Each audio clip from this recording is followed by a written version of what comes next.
আসসালামু আলাইকুম।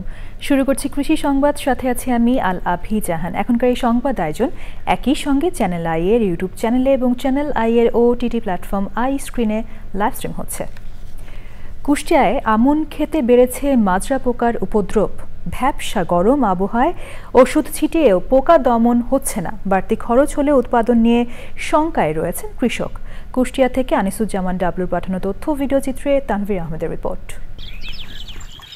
হঠাৎ করেই মাজরা পোকার আক্রমণ বাড়ায় চিন্তার ভাঁজ কুমারখালী সহ কুষ্টিয়ার আমন আবাদকারী কৃষকের মাঝে। ভ্যাপসা গরম ও বৃষ্টিপাত কম হওয়ায় খেতে মাজরা পোকার বংশবৃদ্ধি ও আক্রমণ বেড়েছে। এই অবস্থা থেকে পরিত্রাণ পেতে কীটনাশক ছিটিয়েও আক্রমণ রোধ করতে পারছেন না কৃষক। প্রতিবার ধাতে 2টা দিলে হয়ে যায় মাজরা পোকার ওষুধ, এবারে 3 বার দিয়ে দিছে, আরও 2 বার লাগবে। তা ধান তো ভালো জমাতে পারতেছি না। অতীতে আপনার অনেকটা কম ছিল, এখন এসে এই বড় ধানে একটু বেশি দেখা যাচ্ছে। গত বছরের তুলনায় এবার সার, কীটনাশক, জমির ইজারা, চাষ, চারা রোপণ ও পরিচর্যার শ্রমিক খরচ বেড়েছে। সব মিলিয়ে প্রতি বিঘা আমন চাষে খরচ হচ্ছে 18 থেকে 22 হাজার টাকা, যা গত বছরের তুলনায় 4 থেকে 6 হাজার টাকা বেশি। জমি ভাড়ায় দিয়ে জমি যে লিসির টাকা যাচ্ছে, জন খরচ দিয়ে আমাদের পত্তা হচ্ছে না। ওষুধই কোনো কাজই করতে না, 4-5 বের করিয়ে স্প্রে করা লাগতেছে। বিঘে ভইতে একবার ওষুধ দিলে লাগতে হলেও 700-800 করে টাকা। উপজেলা কৃষি অফিস বলছে, পার্চিংয়ে পদ্ধতি ব্যবহার করে পোকার আক্রমণ কমানো সম্ভব।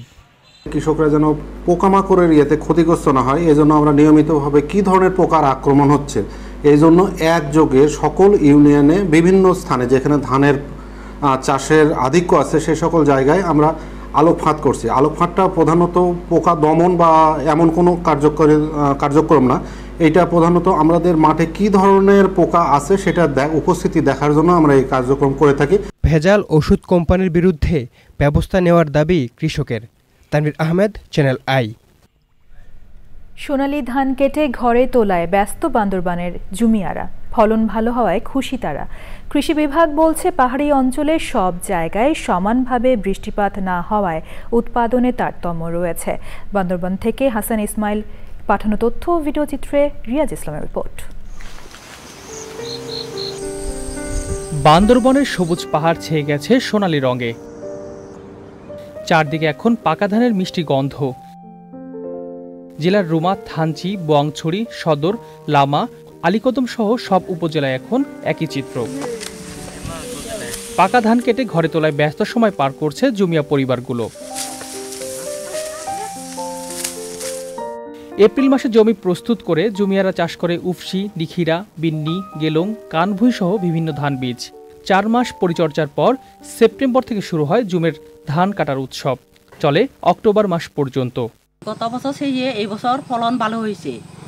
মারপা, মকা, কলা, হলুদ, আটা সব ভালো হয়েছে। প্রায় 12 হাড়ির মতো হয়েছে এই বছরে। ধান মোটামুটি ভালো, এখন ধান কাটা শুরু হয়েছে। ফলন ভালো হলেও পার্বত্য অঞ্চল হওয়ার কারণে সব জায়গায় সমানভাবে বৃষ্টিপাত হয় না। এই কারণে বিভিন্ন স্থানে উৎপাদনে পার্থক্য হয়েছে বলে জানিয়েছে স্থানীয় কৃষি বিভাগ। আমাদের জুম কর্তন শুরু হয়েছে, এছাড়াও অন্যান্য উপজেলায় জুম কর্তন শুরু হয়েছে এবং আমরা আশা করছি যে জুম থেকে এবার ভালো ফসল, ভালো ফলন হবে। আর জুম চাষের জন্য আসলে যে বৃষ্টিপাত বা যে ওয়েদার, সেটা এই পাহাড়ি অঞ্চল হওয়ার কারণে এক জায়গায় এক রকম, এই কারণে জুমের ফলনেও তারতম্য হয়ে থাকে।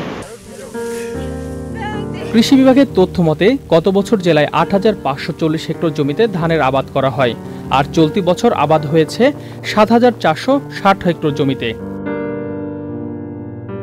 রিয়াজ ইসলাম, চ্যানেল আই। এই ছিল কৃষি সংবাদ। ধন্যবাদ।